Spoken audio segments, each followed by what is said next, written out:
Friends, कैसे हैं आप सब। तो डियर, आज का क्लास में हम लोग डिस्कस करेंगे आपका प्रीवियस ईयर क्वेश्चन।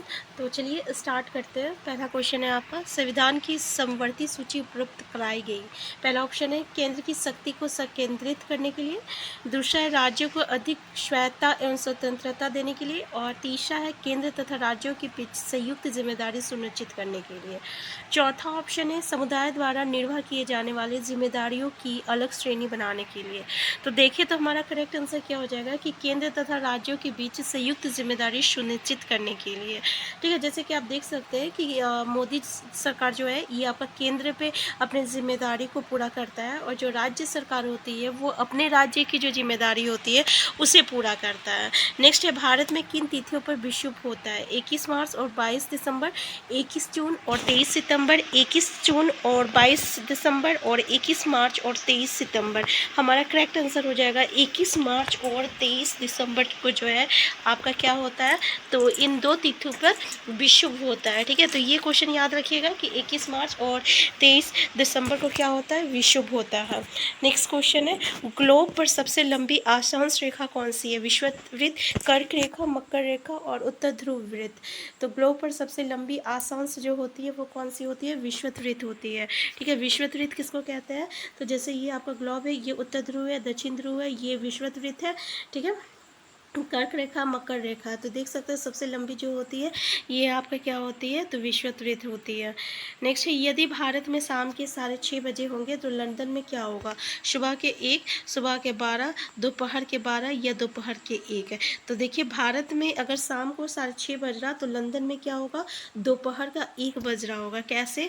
तो इसके लिए हमें क्या करना होगा, 5.5 घंटा जो है आपका जो रहेगा वो लंदन से भारत का जो टाइम रहता है वो ज़्यादा रहता है। जैसे कि यहाँ पे दोपहर का 1 बज रहा है तो हम लोग का भारत में कितना रहेगा, 6:30 बज रहा होगा। तो इस तरीके से हम लोग कैलकुलेट कर सकते हैं। जैसे यहाँ पे हमें भारत का दिया हुआ है तो लंदन का निकालने के लिए 5 घंटा 30 मिनट को हम लोग सब्ट्रैक्ट कर देंगे तो हमें लंदन का निकल जाएगा, दोपहर 1 बज रहा है। और अगर भारत का निकालना होगा तो लंदन में से हम लोग ऐड कर देंगे 5 घंटा 30 मिनट, तो ये हमें भारत का निकल जाएगा। तो आंसर डी जो रहेगा करेक्ट आंसर होगा। नेक्स्ट है, छत्तक सेल का निर्माण निम्न में से किसके द्वारा अपरदन क्रिया से होता है? नदियों, समुद्री तरंगों, हिमनदों और पवनों। हमारा करेक्ट आंसर क्या हो जाएगा? पवनों। आंसर डी हो जाएगा।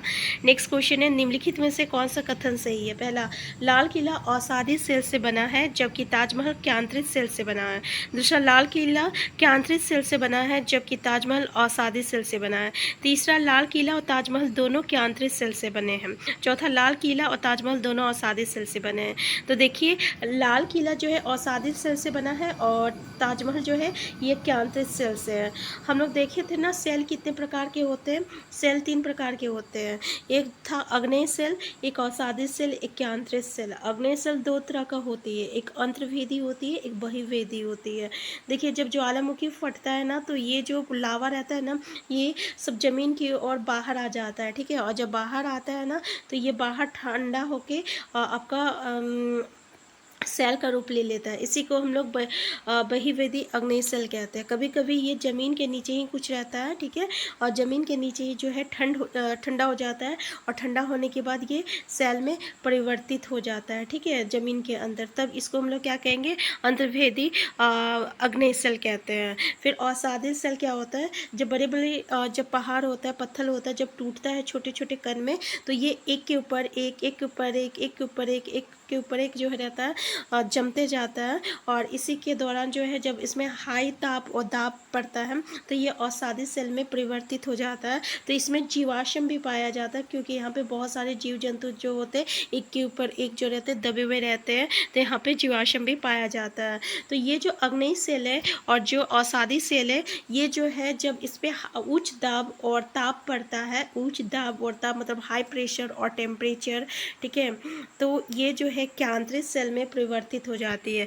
अब हमारा एक उदाहरण था कि लाल किला औषधि सेल से बना है और ताजमहल कैंथ्री सेल से बना है, तो आंसर ए जो रहेगा करेक्ट आंसर होगा। नेक्स्ट है, निम्न में से कौन सी पवन मौसमी पवन का उदाहरण है? व्यापारिक पवन है, मानसून पवन है, पश्चिमी पवन है और स्थल समीर। हमारा आंसर बी हो जाएगा, मानसून पवन हो जाएगा। नेक्स्ट देखिए, निम्नलिखित कथनों पर विचार कीजिए तथा सही विकल्प का चुनाव कीजिए। चांद पर जीवित बचे रहने के लिए अंतरिक्ष यात्री को विशेष सुरक्षा पोशाक पहननी पड़ती है, बिल्कुल पहननी पड़ती है। दूसरा, चांद पर वायुदाब नहीं है और अंतरिक्ष यात्रियों के शरीर शिराएँ विपरीत बल के कारण फट जाती है, तो भाई ये भी बिल्कुल सही है, तो ए जो है सही व्याख्या करता है, तो आंसर ए हो जाएगा। नेक्स्ट है, कौन सा देश सहारा मरुस्थल नहीं आता है? लीबिया, ट्यूनीशिया, माली, दक्षिण सूडान। हम लोग का आंसर हो जाएगा, आंसर डी दक्षिण सूडान हो जाएगा। नेक्स्ट है, तटीय प्रदेशों और शुष्क प्रदेशों में मृदा संरक्षण का सबसे उचित तरीका कौन सा है? मल्च बनाना, चट्टान बांध, रक्षक मेखलाएं और वेदिका फार्म। हमारा आंसर सी हो जाएगा, रक्षक आपका मेखलाएं हो जाएगा, ठीक है, आंसर सी। तो हम फिर मिलते हैं, आज का क्लास इतना ही, थैंक यू।